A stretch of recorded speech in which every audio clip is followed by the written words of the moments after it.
I've never thought of my coaching business as a small little coaching thing I do on the side. I've always thought of it as an online education empire. And in this episode, I can't wait to show you some of the incredible ways. I'm going to go over 10 ways to make money with your coaching business.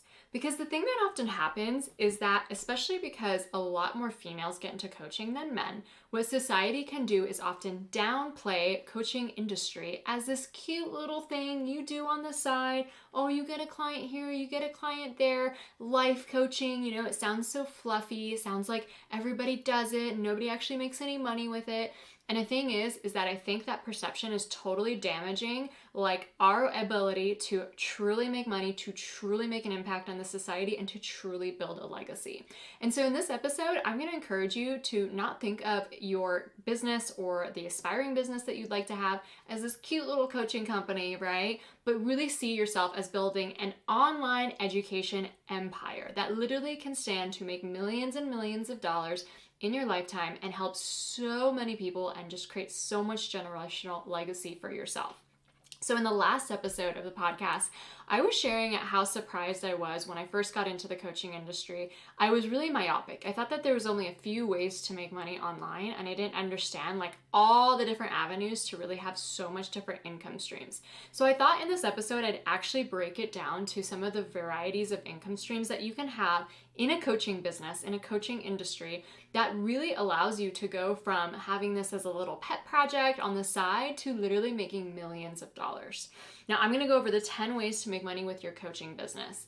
And again, I started out not really understanding all the ways that you can leverage and build your audience and really ascend people from one offer to another, which is really, really brilliant to do. I thought that you just sold one thing twice a year and then closed the door and then you waited until next time to have more people or something like that. And so I want to take the fluff out of the coaching business. I think that we should be approaching any kind of business with a sense of an entrepreneur, a sense of really that startup culture that is really, big, maybe in Silicon Valley or San Francisco, where we think about it as I'm building an empire. This isn't some cute little bake sale I'm doing at farmers markets on the side. I'm really going in this to have an astute plan. And that doesn't mean obviously you have to have all gun blazing when you first start out. You're going to start with just one offer when you start, but seeding and planting and knowing where you can grow is really, really going to help you have a much bigger vision, and is going to help you be able to pivot and iterate much faster than getting so stuck on one little offer that might not be doing as well as you want it to be. So without further ado, the 10 ways to make money with your coaching business. So the first is pretty obvious. The first one is one-on-one coaching. And so this is what a lot of people obviously think of when they think of what coaches do. And obviously it's a really similar model to, having a therapist where you meet with someone and you talk and you have a specific time frame with that person, and that practitioner really, really helps you. Obviously, coaching is very different from therapy because it focuses on your future. It focuses on the type of person you want to become and your goals and your dreams. And so that's what's really special about coaching too, is that really helps someone speak to what they are building into the identity that they want to be in the future. So when you look at one-on-one coaching, it is a premium service. This is not something that you do to 100 people. If you were working out with 100 people one-on-one, you would be so burnt out, you would literally not have enough time in the day. So this is probably one of the more premium priced things that you offer in your coaching business. At first, obviously, you can start smaller, you can grow your prices over time, but basically this is the most premium service you have. It is something that you do a lot of, hand-holding with, a lot of white glove type of service. You are there for your client no matter what. And you're not just there for your client during the sessions. Oftentimes, coaching packages are built in a way that clients have our sessions, but then they also have what's called access to you in other times.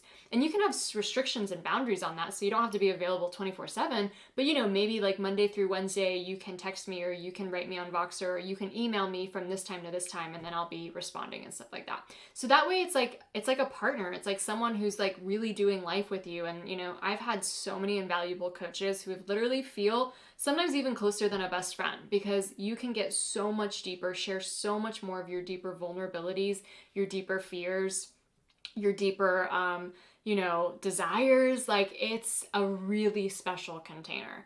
And now obviously one-on-one coaching can help with a lot of different areas. So you can help someone change their relationship with alcohol, right? It's such an intimate, sometimes vulnerable thing that they're feeling and going through. That is something really, really beautiful to help them with.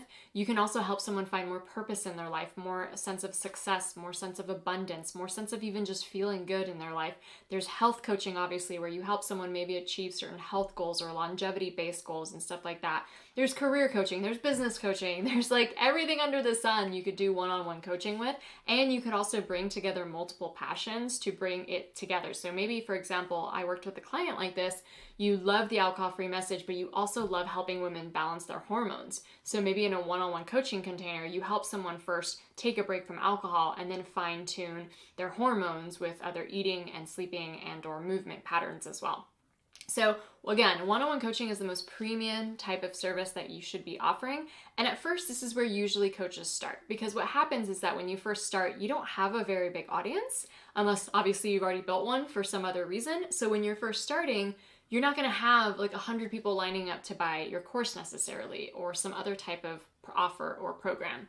And so one-on-one, you don't need that many people to raise their hand and want to work with you. In fact, even just having 3-4 clients can feel like enough, especially if you have a full-time job still. And then as you transition out of a full-time job, you know, like even 10 clients is kind of a lot of clients, right? Like you really want to make sure you're giving everyone the personalized attention and all that kind of stuff.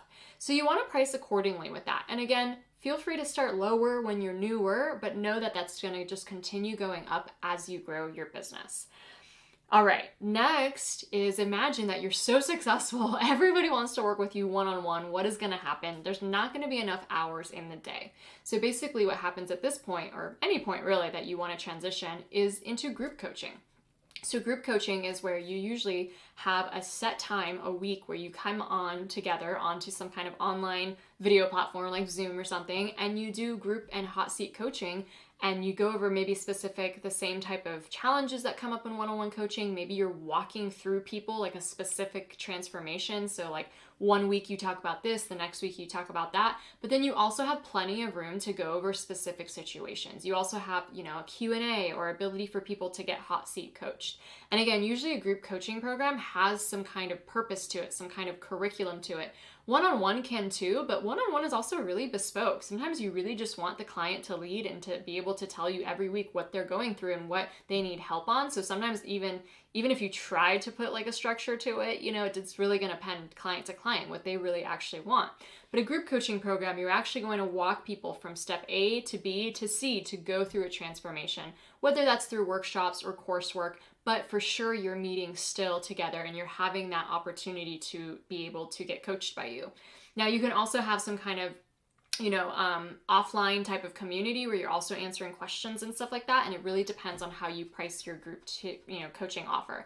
There's group coaching offers out there that are like dirt cheap, like a few $100s. Most of them are at least $1,000, if not more. It really depends on how long the group coaching container is and what you're planning to achieve and what the actual outcome is of the group coaching container.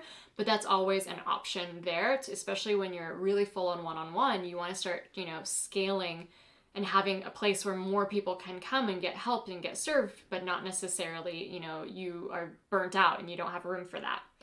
And then the third type of way to make money in a coaching business, it's what's called a high ticket mastermind. Now, a mastermind is really particular to business coaching, so maybe that's not quite the word for other industries and other niches, but basically it's a place that's much more high ticket, much more premium service, much longer of a time, much bigger transformation where you are leading people again. And this is, again, maybe you're calling in someone who's maybe more advanced than your typical like beginner in your audience. You're calling in someone who's already done the beginner steps and now they really want to fine tune the end steps. So in business, this is really easy to see. So for example, I have my Thought Leader Mastermind. That is for people who want to write books and get on stages, right? So they probably already have an Instagram account. We're not going over the basics of like Instagram or something like that. It is that high ticket premium place where a lot of other really high kind of, you know, achieving or more advanced people kind of come together. And the definition of a mastermind is really interesting because it's not just being led by a teacher. It actually is people buy into these because they want the network. So for example, let's say that I was going to tell you I'm launching a mastermind of high profile lawyers in the Southern California area. Like, part of you almost wants in on that just for the networking abilities alone. Or maybe I'm telling you I'm going to do a mastermind with female investors in the startup culture. Like you don't even need to know sometimes what's being taught. If you want in on a group like that, and that's really going to help your network, then that sometimes is a reason to really get into these high ticket premium spaces. Now, you can have high ticket masterminds in other industries. It doesn't just have to be business or professional. It can be in health. There are health programs out there that are $10,000, and like it is literally so not intense, but like the transformation is so huge, the buy-in is so huge, the like life change is so huge. So you can kind of think of this concept in multiple different areas. But I would also say that the certification program in a way is modeled as a high ticket mastermind. It is something that, you have to apply into. Not everybody gets in. You have to be the right vibe for it. You have to be really growth oriented for it too, right? So obviously it's not for everybody. And then it's for people who want to grow a business and become the best coaches that they can be. And so, going through something like a certification is obviously a very in-depth process, and you have to learn all of the different skills and the trainings. And then we do the business training and all that kind of stuff. So in a way, I do see both my Thought Leader Mastermind and the certification as high ticket masterminds in my offer suite. And then again, that is a way to be able to help way more people. I actually used to do business coaching where I'd help people get into the coaching industry, and I was giving this like one-on-one to people. Now it's much more scalable, and there's still just as much access to me to ask questions. We have our Slack channels, like we have our Telegram, like people can come in and get the personalized advice, plus we have the hot seat coaching, and they learn from each other, which is actually really cool. And that they form not only the network because of that, but they also really get each other's perspectives and advice and are growing businesses together. And oftentimes that's how you make the most incredible like network of peers. That's how you get on other people's podcasts. That's how you share Instagram lives, is that you form this really strong network of peers as well. Okay, so the fourth option of making money in your coaching business is courses. So courses are something that you put together that's definitely very curriculum heavy. There's probably modules involved. You're recording videos. You might teach it live, and that way it's kind of like a group coaching program because it has a live component, or it's something that's self-recorded, or you record it another time and now you sell for people. Courses can really have a wide range, because you could have a really small course that's like $11, right? And then you can have a mega course that's like $2,000, $3,000, right? So it really depends on where you want to go. But we have seen a lot of courses come out, those people who are really big in the online marketing in like 2018, 2019, people like Amy Porterfield, people like James Wedmore, people like Jenna Kutcher. They went really heavily into the course model because they're so big. They've built such big audiences that at that point it's really lucrative. And also, they don't have the time to sit down and handhold anyone and walk anyone one-on-one through something, right? So a course effectively teaches a lot of people. Now, the thing with courses is it feels like almost this like, I just put something up on the internet and people just pay me money. So the thing to know about a course is that like, you want to build brand equity and authority well before you're ever marketing a course. You want to make sure you have an audience. You probably already worked with some people one-on-one before you create a course, because working with people one-on-one will also really teach you what needs to go in the course. Like maybe your own personal experience was like A, B, C, D, but other people might have slightly different experiences. And if you're not covering certain maybe topics or angles, it could feel lacking. So I think it's like smarter to start with the one-on-one coaching, start with small groups. Even, group coaching program can be like 15 people, 20 people, but could also be 3 people, like we can also redefine what a group looks like. 3 people who are being guided through a wellness journey could be really exciting, and everyone gets a lot of attention, obviously, because of that. So when you're looking for a course, you obviously want to make sure you have the audience built up. You want to make sure that you're an expert on that topic, and you also really understand how to launch, because courses really do require a launch model where you are building up a lot of hype to the course. You don't just put up a course on a checkout page and hope people randomly find it. You need to go through a launch sequence where people are moved to actually want to join the course. So some courses are very passive, where like literally people just buy it and you have absolutely no interaction with them. Some have kind of like a hybrid with some community elements, some Q&As, something like that. So it's really up to you how you would be able to design something like this. The next option is a membership. So a membership is like a club. Like think about the gym, right? You don't just pay to go to the gym one time. You don't just pay for a month. You pay every single month because it's something that you want to sustain. It's something that you want to continue focusing on. And there'll definitely a lot of things around business, around health, around even alcohol-free living, around even relationships really can cater to the membership model because it's not like a one and done thing, right? Like you might need more support than just 1 month or 3 months. You want to continually be giving this content, be, coached, and a membership can really kind of blend a lot of different things. Maybe it's just access to certain resources and information. Maybe there's a really strong community element. Usually there is in a membership a really, really strong community element where there's a lot of other people. There's low ticket memberships, there's high ticket memberships. So really the way you design it is up to you. Most of the time, people can cancel any time in a membership. That's kind of like the sales terms. However, when someone joins in January, you kind of expect and hope that they'll stay a whole year at least, and then you can kind of bank on that income. But then obviously too, you might be dealing with cancellations, people who just never use it and stuff like that. I've never been that warm to memberships because I've always thought that they're a lot of work on the front end and that really you're just pouring into all of the time every month coming up with something new to go in the membership. However, I have been seeing them become a lot more successful and have clients who are having a lot more success. So I'm kind of changing my tune on memberships. Who knows? Maybe I'll do a membership. Stay tuned. We'll see what happens. But again, it's another really cool option, especially for something that needs ongoing support. So I'm personally right now in a fertility journey. So me and my husband have been trying quite a while to have a baby. So fertility isn't something I read about once a year and then put it to the side. It's something I'm constantly reading about, learning about, and implementing.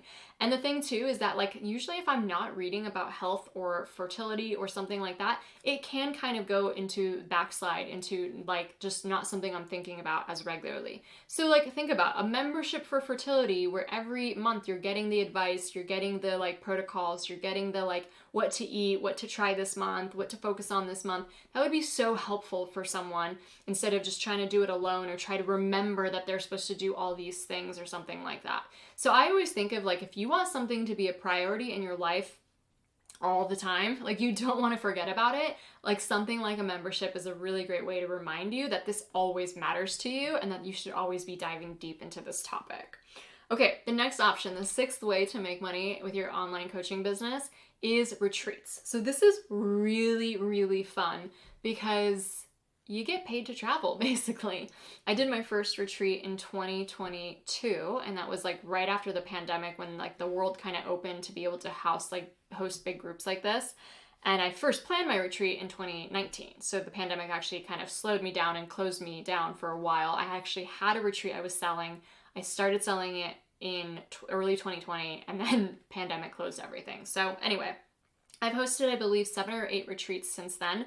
I love them. They're so much fun. So basically what happens is that a lot of retreat centers or event planners and hotels, what happens is if they have a space for you to bring in a lot of people and they have a retreat style business, they will invite you to come for free if you bring in the 10 women or the 12 women or the 8 women or whatever number it is, right? And so you sell the retreat, your trip's all covered and paid for, plus because you put your fee on the retreat costs, you're not just charging the people the lodging and the food, it's also the fee to be around you for a week and learn from you and maybe get coached by you and all the different things, activities that happen, stuff like that. So you also do make money from a retreat as well, which is amazing. So it's this opportunity to get close with the people that you've probably known online or you've talked to online, and you actually get to hug them in real life. It's such a special experience. My first retreat was in Bali. That was a life-changing experience. To the women who came, if you're listening to this episode, you don't know how special you are to me in my heart. And every retreat I've hosted since then, it's the same thing. Everyone who comes is such an amazing human being. The connections that are made that are so special. We're doing wild things together, in Puerto Vallarta, we saw whales. I've never seen whales in my life that up close and personal, nor have I since then. I will always think of my Puerto Vallarta ladies when I think of whales and just the magic of the ocean and the water. Snorkeling, hiking, doing shamanic fire ceremonies in Bali and stuff like that is a really, really special thing. And so say you've always wanted to, you have a coaching business and you've always wanted to go to Bali, or you've always wanted to go to Portugal, or you've always wanted to go even to Brazil or something like that. Why not host a retreat there? First of all, that will solidify that you're actually making it happen. It will all make it a business tax expense, like write-off basically. It will also ensure that you're getting paid to go there, and you get to like really broaden your leadership and really get to know more people and really serve in a brand new way on site, which is really, really special. So I definitely think of that. Maybe it's not like something you would do as a beginner because you want to work your way up to it, but it's such a special thing to do in a coaching business. You know, maybe your second year as a coach, great time to start planning your first retreat if you feel like you have the clients that would attend. And that's what you can do, is you can invite the people you've already worked with one-on-one to attend your retreat and your larger audience as well. And so with retreats, they're also, you know, the seventh item I was going to talk about are anything to do with anything else in person. So for example, there's conferences. So I have not yet done a conference. I have attended many conferences. It is obviously a huge logistical undertaking. It's definitely in my future for sure, but you know, I'm having fun doing what I'm doing right now. So a conference you could see is like a really big way to, you know, bring together. It could be 50 people. It doesn't have to be like a million people, but maybe 50 people to like 400 people is what a conference usually is. And it's usually held over a few days in a hotel banquet room.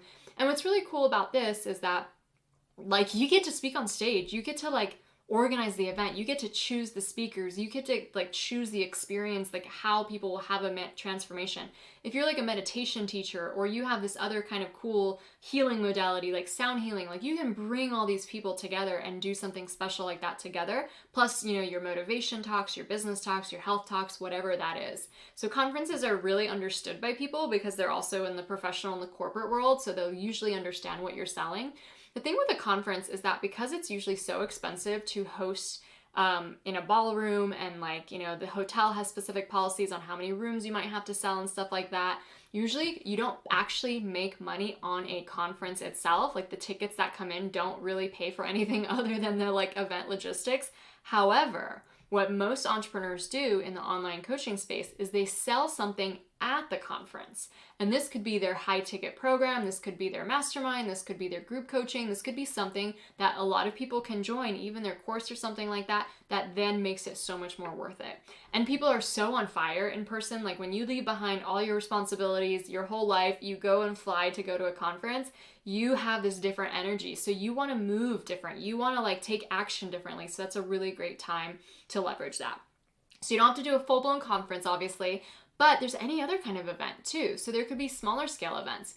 I did these smaller scale events in 2019 in San Diego with some peers where we would do like a mindful evening, like a mocktail evening, and the tickets were like $35, right? And we came in, we talked, we schmoozed, then I led a session, and then we had to close out with some meditation and stuff like that. So you could do events. You could even do like free meetups and events, although this is a podcast on how to make money, so I'm not going to talk about the free options, but there's a lot of ways to make, you know, ticket sales off of events, conferences, and then obviously retreats. Anything in person that you can think of can be done. Another option here is also a VIP weekend. So this is where someone comes and meets you anywhere in the world, and you do like laser focused coaching over the next like 2 days. It could be like a goal workshop. Maybe you're helping them with their business, with their health. Maybe you're really helping them break down some limiting beliefs or some limiting blocks or something, or just changing their life in a special way. So a VIP weekend or day is another offer that you could do in your coaching business to like have that in-person experience, but it doesn't have to be a huge thing with like 50 people. It could just be with one person. You could literally invite one of your clients to come meet you in New York for the weekend and just have this crazy like girls weekend. And you know, it costs this much, maybe you cover their hotel, like it's all up to you on how you do that. And it could be like a really special, really intensive type of coaching that you do within that, or masterminding that you do within that as well. So lots of different options in the in-person game. And I think that doing things in person really changed my business, because getting to know people and showing up as a leader in person is a whole other ballgame than like sitting back and only being online and only showing up on social media. I definitely think that that's what made a huge difference for me in being able to become a thought leader and be a best-selling author, and just kind of the way I've positioned myself in the world is through some of these in-person experiences. So I definitely recommend them. Okay, number 8, I believe, is books. So number 8 is books. So if you want to write a book, this is an incredible way to bring in more of your ideal clients and more of your ideal audience. Now, books are obviously not $1 million. Like a book is anywhere from 10 to 20, maybe $30, right? So this isn't like your high ticket thing. This is what's really going to build your brand awareness. This is the tool that you use to do that. And if you get traditionally published, you'll usually get a book advance and then get paid royalties. And if you self-publish, you'll basically, minus the cost of printing the book and sending the book and all that stuff, you'll get the remainder of that in every book you sell.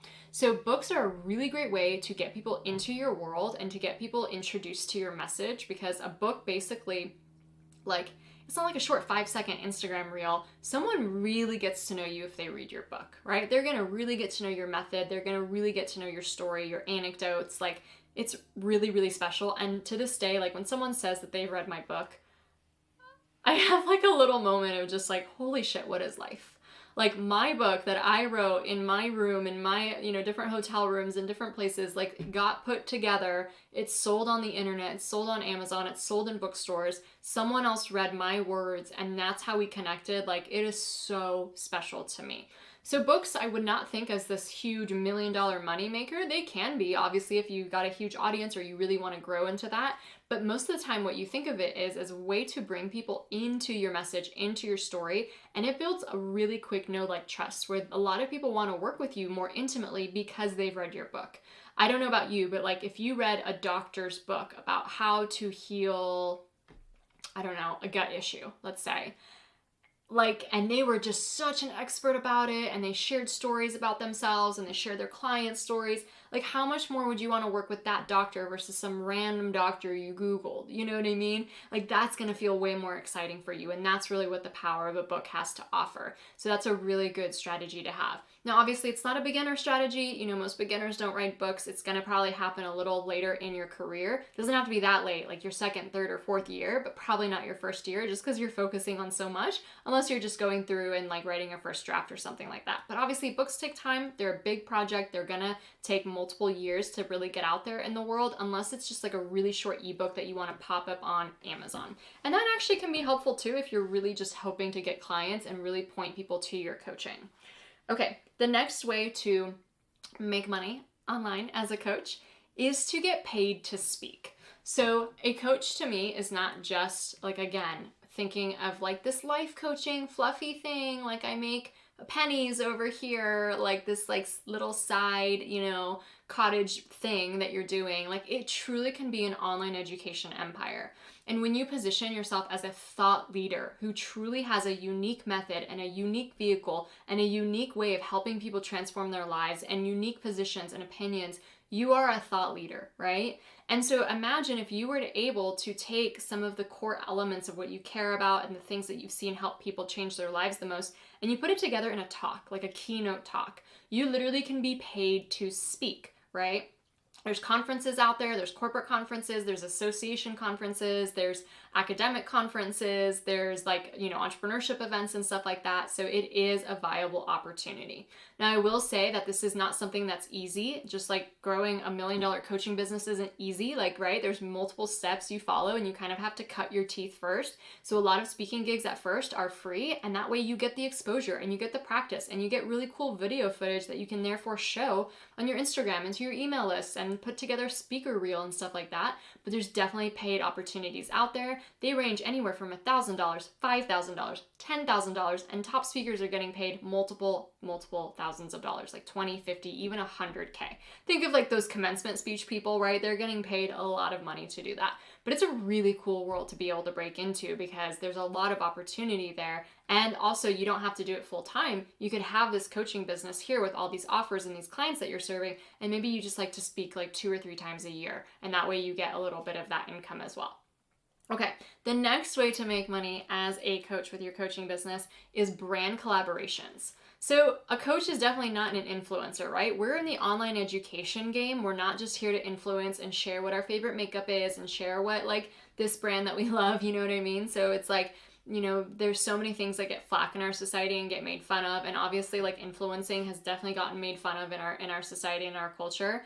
But if you have grown an audience, if you have a social media following, an email list, a podcast, any place where people congregate to listen to you and your message, it is a really good opportunity to potentially partner with a brand and then have maybe a commercial or a reel or a post that presents their product to your audience. Now, this was only something I would recommend if you really align with the brand. I wouldn't just be chasing brand collaborations unless you don't want to be a coach or an online educator and you actually just want to be an influencer. That's okay, right? But I do believe that can you cut this out?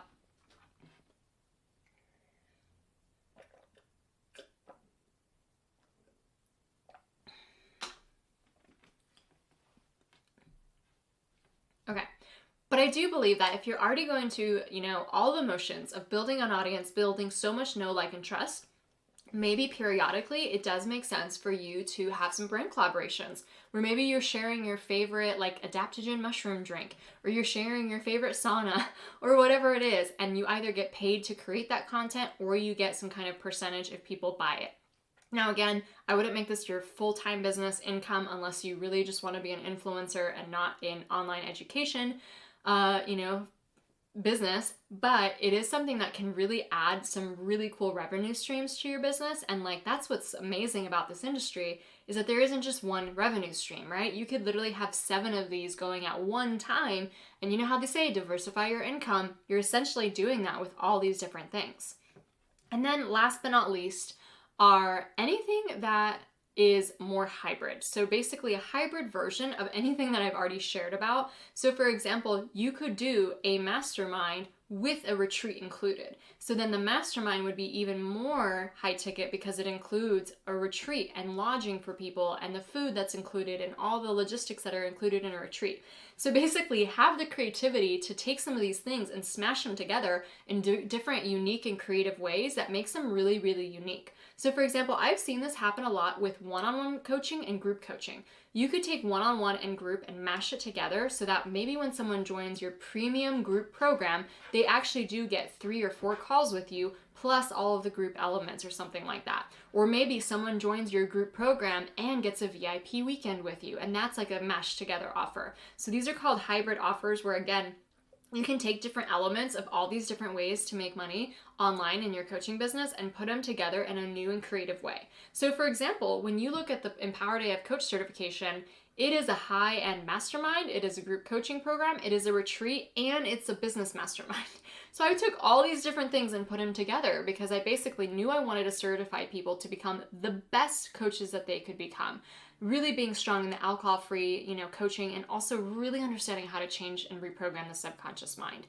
Then I laid a retreat on top of that, right? Because I love meeting people, and I think being like in a place where you get on a plane to travel for your business is so symbolic. It is so important to your nervous system to say, this is real. I'm making this happen. I'm getting on a plane. I'm going to Palm Springs. I'm going to learn how to become a successful coach. Like, that really does something for your identity. And then the networking and the friendships that are formed from an event like that are so incredibly special.